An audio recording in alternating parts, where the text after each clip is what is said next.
Hello everybody, I'm Jordan Toronto and this is Discover Me TV. And in my second episode, I have fabulous Thomas Ernst. Tell us, you moved from Denmark how many years ago? April 2018. That's where I became a permanent resident in the United States.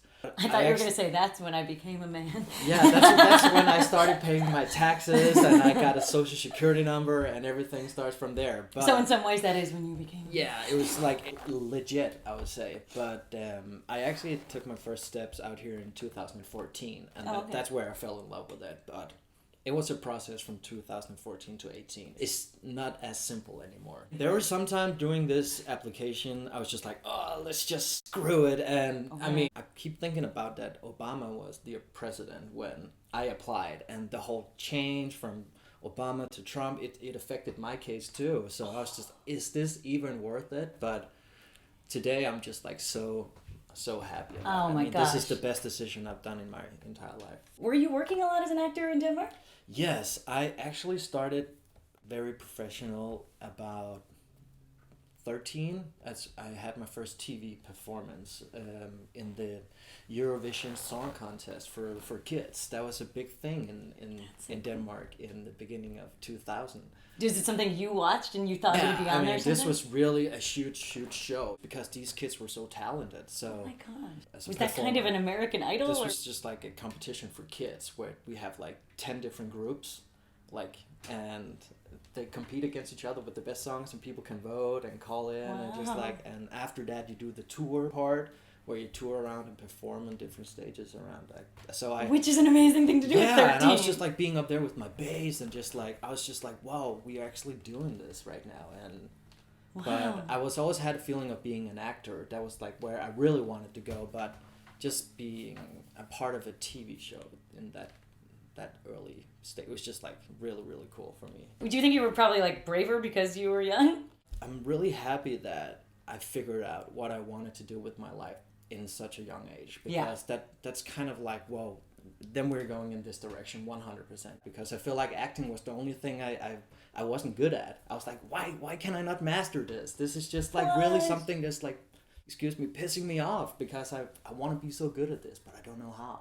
Oh wow. So, did you take class in Denmark? I started as an amateur on the theater stage at 6 actually, and I just constantly played until I get like 12, 13, and I got booked in that show and got into the talent school. Show Academy was just like the Danish version of Mickey Mouse Club. So so it's just like I was in the industry from a very, very young age, and I have only good memories about it. Tell me about that story that you had as an adult now, right? You tell this awesome story of this live performance. I was maybe 1 year from like moving from Denmark to the US, but all of a sudden with this ban thing from Trump, that means I really needed some quick money to pay some extra fees for an application. I was like, I don't have that kind of money right now for an extra lawyer, an extra fee. So I was like, and I was like, call my agent. It's like, no, there's nothing in the pipeline. It's like, what do we do here, right? So, but all of a sudden there came up this live performance TV show where they wanted like 6 to 10 professional actors to sing like some old school 60 songs. And I was like, I'll do it. Good for you. Yeah. Kind of saying yes before you had to think too much about it. And I was like, I don't even sing, do I? And I was like, oh my God. But I know how to play some guitar and I know how to jam, but that's just me with a bottle of red wine sometimes jamming with my guitar because that's a good time, right? So me with my guitar. And I always had that feeling of being like, I have had a little rock star in my stomach, like, oh, it could be so cool with just your pick and just like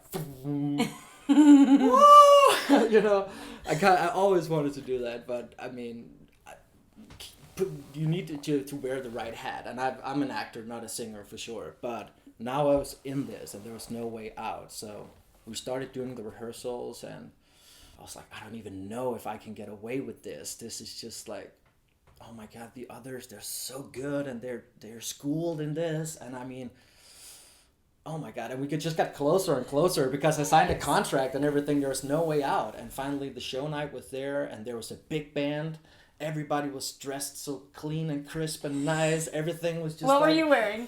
a white shirt button up and some 60s pants all the way up here and hair slicked back and oh my god. So I went on stage and my heart was just beating and just like, because this could be, I mean, there was 400 people in the audience of this theater and I was just like, this is hit or miss. There's no way out. If I fail this, people will always be like, oh, that was Thomas Ernst's last performance and that was embarrassing. And I keep having those thoughts about fighting with myself. And I always had, I think all artists have a thing where I'm like, I'm not good enough. How am I going to struggle with other thing? So What were you about to sing? Peggy Sue by Buddy Holly. Because I did that for the money. But after that experience, I was just like, wow.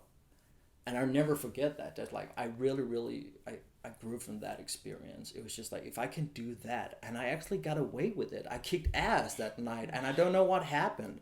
I think it's just like when you finally are in it and you get out of your head and out of your body, it's just like that's where the magic happens. Because I went out, I was just like, what just happened here? And people like, you killed it, this was so awesome. You're just like, Peggy Sue. I was just like, oh my god, I did that. So from now on, when I'm going to auditions or doing showcases at Casino Theater where I could be like, wow, oh my god, how can I get away with this? I would be like, oh, Peggy Sue by Buddy Holly. Yeah. That's your like example of why you can do anything. Truly, because I was sitting at the hotel and in my room after we're drinking a beer. I was just like, wow, I had to write this down in my diary or something because this was what just happened. I mean, my mom and dad were in there by the seats, so they was just like, we didn't even know that you could sing like that and stuff. I didn't know either, so it's like, wow. So that cool, is so cool. You've also done episodes of a web series that is sort of your baby. Yeah. With some friends here. What is that called? It's called The Sandwich Shop. It all started at The Sandwich Shop. It all came from that these two guys I'm really good friends with, Taylor and Ralph. Shout out to you guys.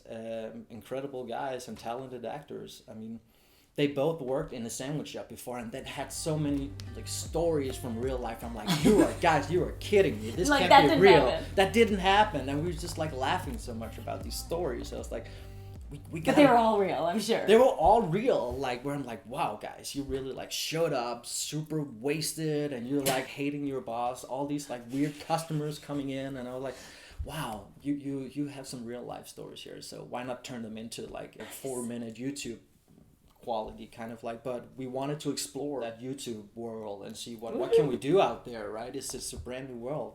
So we actually shot all the 6 episodes and they are in the editing room right now.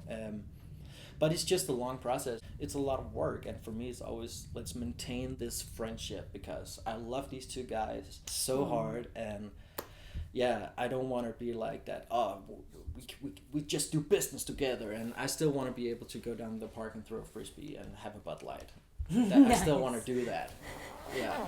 That's a good philosophy. Yeah, I want to stick to that. So I'm just doing projects on my own when I want something to do. Yeah. And it's like, okay, I have this story. Let's start writing a screenplay, or let's write a scene for this, yes. or let's create this sandwich shop because I have some time here I don't know what to do with. So it's all to serve you as an actor because that's the heart and soul identity, like you said, right? 100%, yeah. Do you have any unexpected talents? Obviously, you were an unexpected rock star already, but besides that, can you do some crazy thing that like nobody knows you can do?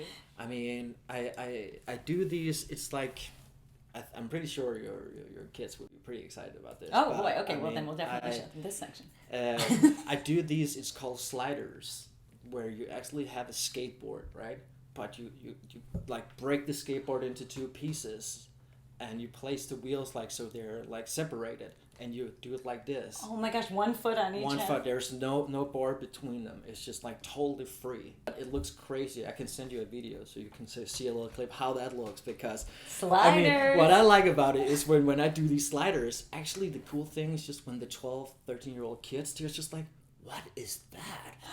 Where did that come from? And when I'm just like, looking so weird on them, but I it's love just so it. much fun. Yeah. But there's nothing better than being able to impress a 12 or 13-year-old, I can tell you that. And I just sometimes when I have my earbuds on, it's like there's not even music. It's just to hear people, and it's like, how cool is that? That's amazing. You're just like, whatever, I'm listening to music. I don't care what you're saying about how amazing I am. Yeah, I mean, no, it's just, but it is really cool, and I probably spent like 5,000 hours to just try those things. I had a buddy. I was like, he was doing that in Copenhagen. I was like, this is the coolest thing ever. I mean, it looks weird, but just the fact that you can write those, it's just I have to learn that. So That is so cool. and I think that goes back to the whole acting thing again. If just like if there's something I don't know, I really want to try to learn it. Yeah, you know? yeah. Even if it looks cool, or it looks fun, or dangerous, or whatever. You know? Well, I think it's a good reason to want to do things. Yeah. And you said you spent probably like 5,000 hours practicing. Because have you ever heard of the book Outliers by Malcolm Gladwell?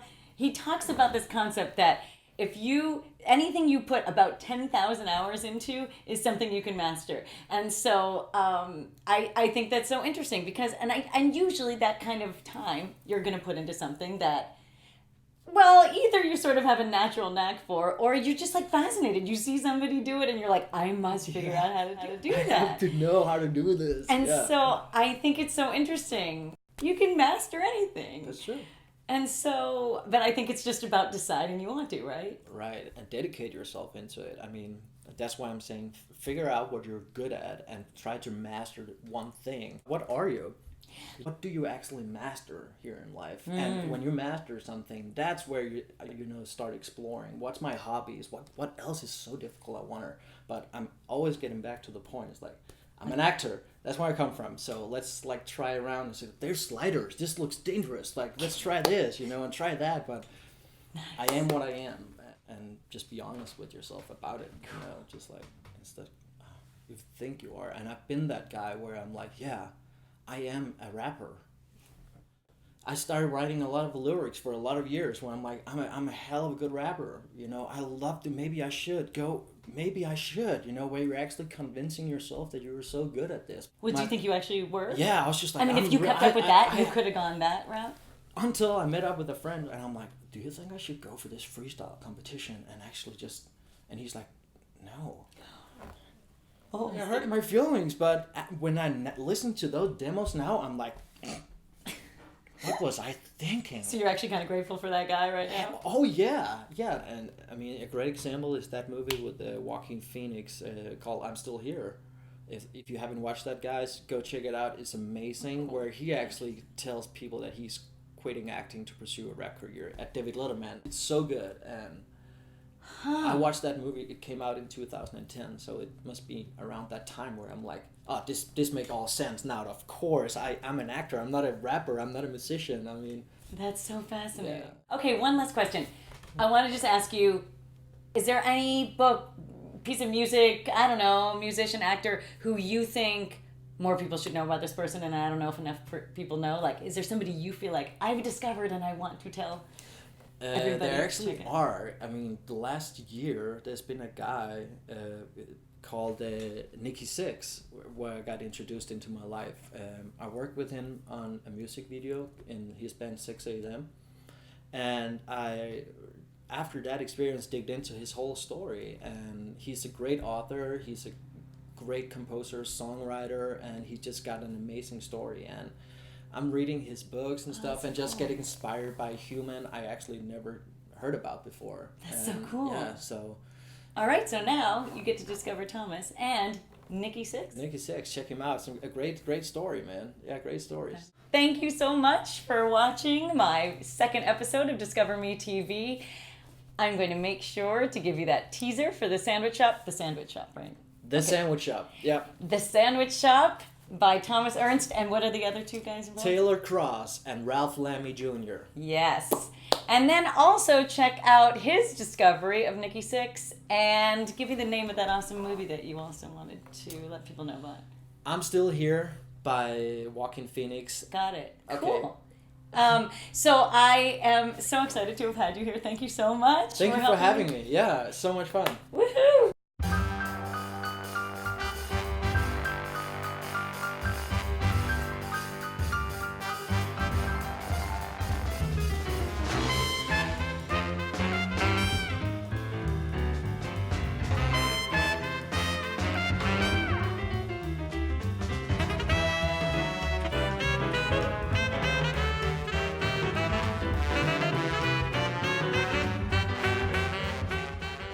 Thank you for subscribing.